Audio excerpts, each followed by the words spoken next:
Hello and welcome along to the Property Academy podcast by Opus Partners. I'm your host, Steve McKnight. And I'm Andrew Nicol. And to the show, we're creating financial plans for some of New Zealand's top celebrities. So over the next 15 minutes, you're going to learn how much some of New Zealand's big names actually earn and have. You're going to learn what we'd do or what we'd look at if we were creating a financial plan for these celebrities, and also a few things you can steal from their strategies. And this has come from a series that I started on Instagram where I pick a celebrity and I talk about, this is what I'd think about if I was creating a financial plan for them. You did a wee stalk, didn't you? Well, it has got a little stalkery, and so we'll talk about that in a second, but we're going to count down based on Instagram followers. And the first person we're going to talk about is Grant Robertson. Grant Robertson. Now, we're starting with him by followers because I think his is 0. I think he's removed his, he's either removed his Instagram account or he's blocked it.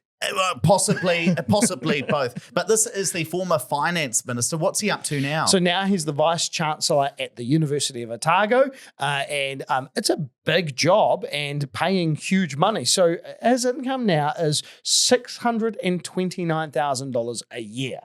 That is huge. What would he have been on previously? About 350?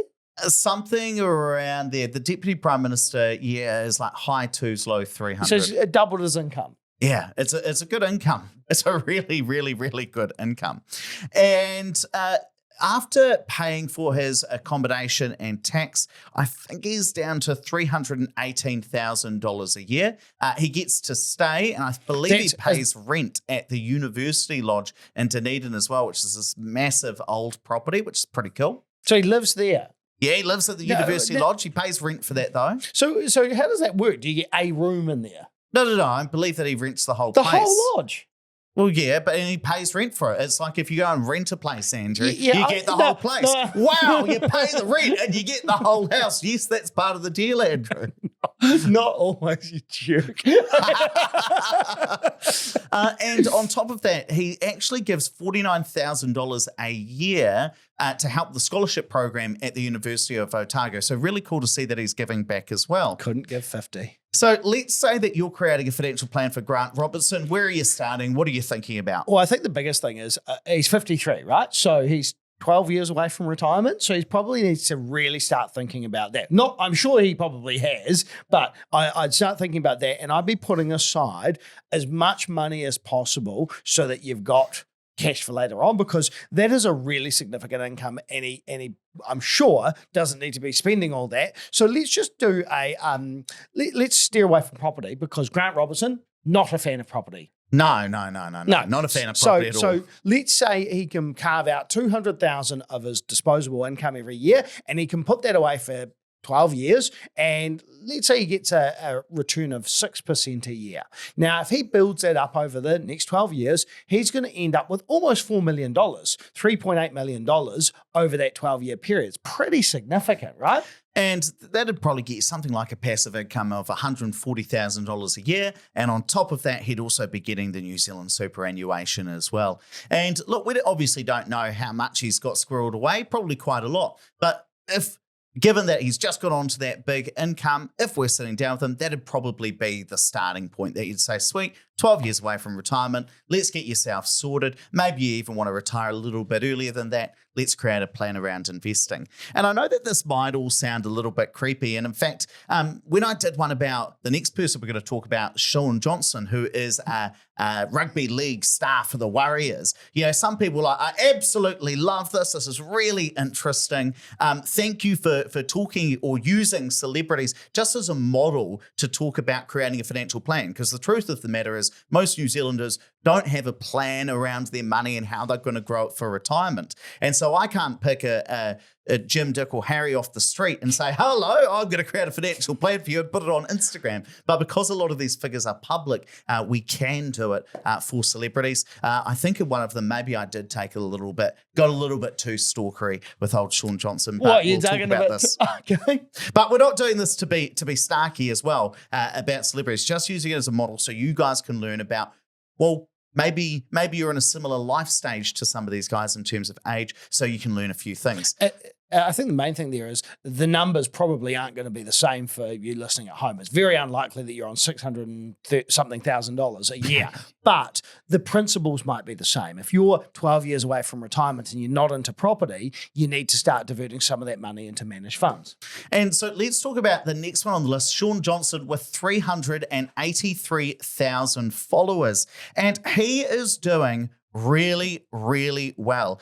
He was planning to retire at the end of 2024 after earning almost $1 million over the last year, which is just such an awesome income. Good on him for doing so well financially.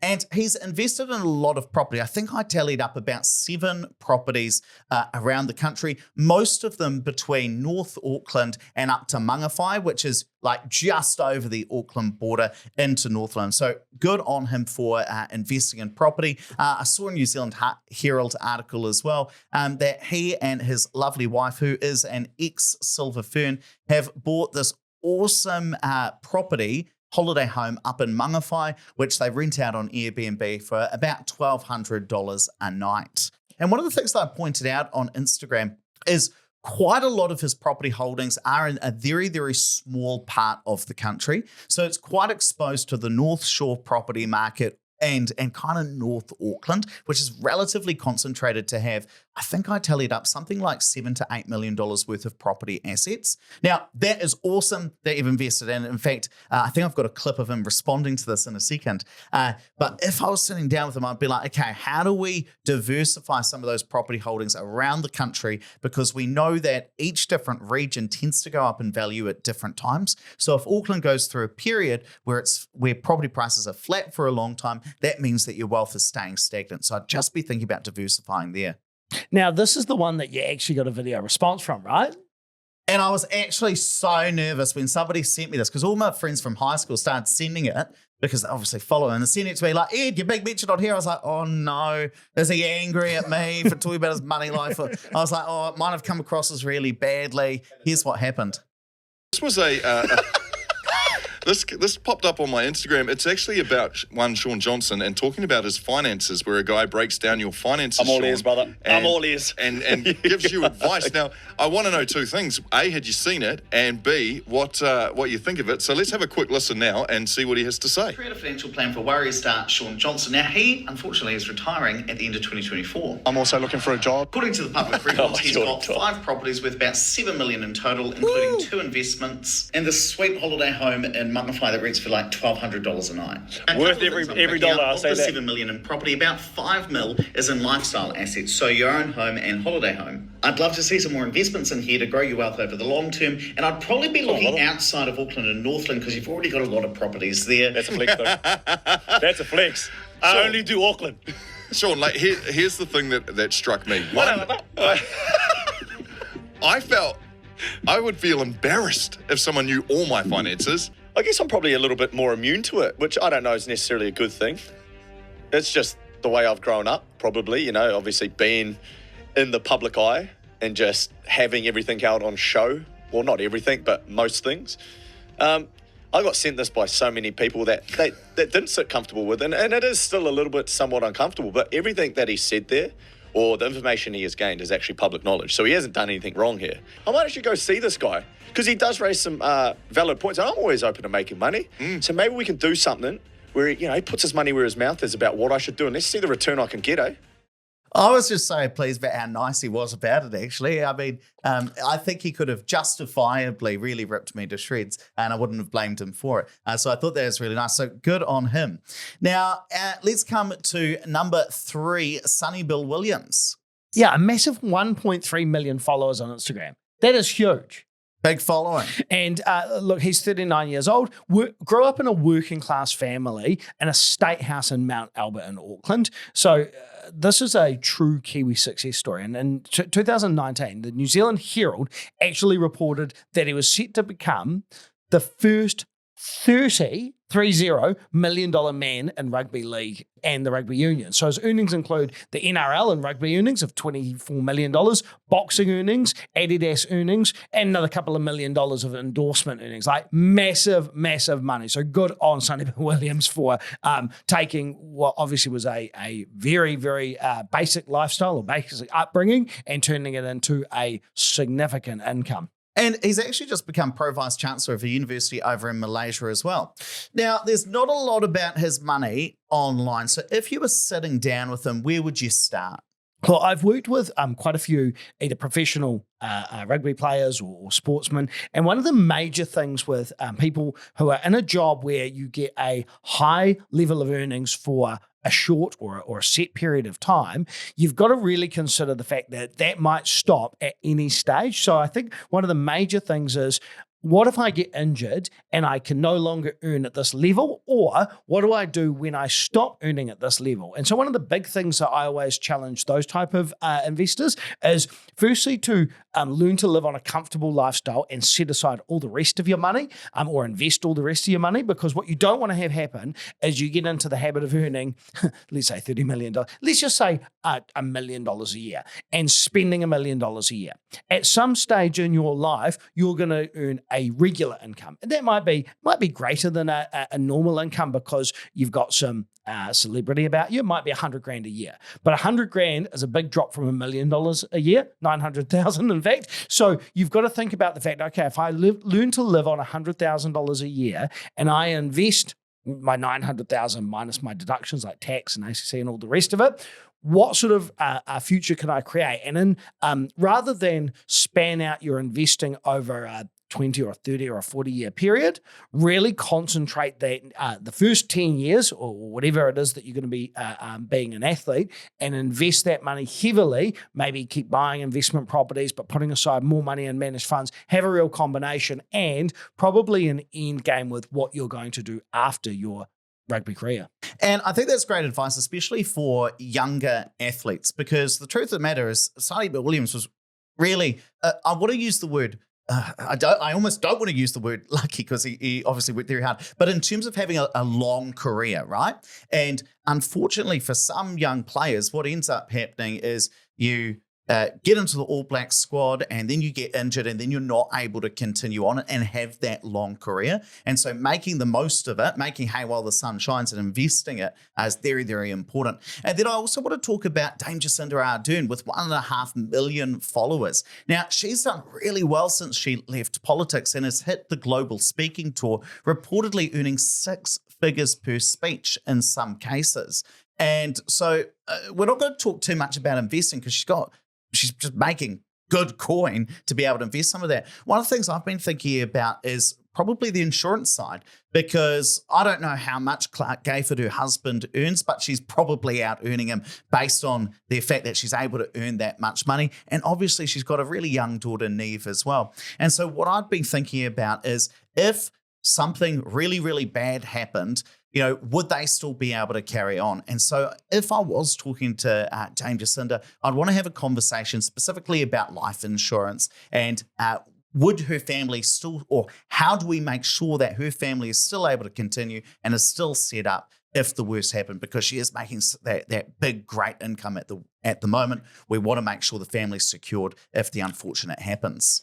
And then last on our list is Israel Adesanya with a massive 8.6 million followers on Instagram. Amazing. And this guy's only 35 and he's been professionally fighting for 12 years now. And he's one of New Zealand's top sports people, earning millions annually. Now, again, the challenge with people like this is that you cannot do this job forever. Your body won't allow you to, or you just get injured and you can't. Yeah, there's obviously quite a high risk of injury, right? In professional fighting. Absolutely, which is why, from an insurance standpoint, unlike Jacinda Ardern, you can't necessarily insure your income because you're at much higher risk of an occurrence happening where you will no longer be able to earn. So the great thing for him is that he has been investing for a while now and has got a whopping $20 million portfolio as reported by MMA Fighting. The really interesting thing as well is when I was talking about Israel Adesanya on Instagram, there were so many positive comments, people talking about that with some of the young fighters who earn a lot of money, sometimes they just spend it all. And it's really good to see that somebody's putting that money to work. I mean, this guy's going to be set for life. He probably doesn't need a financial plan from us. No, and he's actually doing a lot with his money that he's earning as well. So he's got multiple developments either under construction or consented. There's one where it looks like his father's running a development of some apartments in Auckland, 43 units, and they're 2 or 3 bedrooms per residence. And this was a site that was bought in Mount Wellington in 2021 for $4 million. So, yep, he's earning big money, but he's also taking big chunks of money, investing that, and then turning that into more money, which I think is great. He's not prepared to let his money become lazy just because he can earn more. And I suppose what's the common theme throughout all of these 5 different case studies? It's about figuring out where are you in your career. Now, if you're a professional sports person, that career might be relatively short compared to working for 50 years in an office. But figuring out where am I in my career? What's my earning potential? How much money am I able to earn over the next X years? What am I doing with my money? Is it invested in the right areas? Is it diverse enough? And am I setting myself and my family up to be able to continue on and live a really good lifestyle? In some cases, even if the worst was to happen and you unfortunately passed away early. So these are some of the common themes that you might also think about. And again, I do want to say, none of this is about pulling people down. Often it's about highlighting people's success and saying, this is really, really cool. How do you think about the next step? And again, it's very difficult. I'm not able to pull up a case study of an everyday investor that we might be working with because there are privacy restrictions. The good things about celebrities is they've already put their money stuff online, and so we can use that as a case study to start a conversation.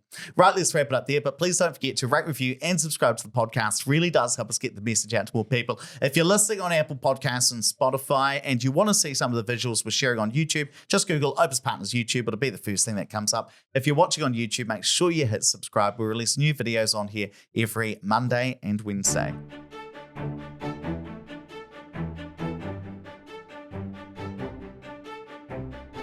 Thanks for listening to the Property Academy podcast. I'm your host, Steve McKnight. I'm Nicole. We're going to be back here tomorrow with even more daily strategies, tactics, and insights to help you get the most out of the New Zealand property market. Until next time.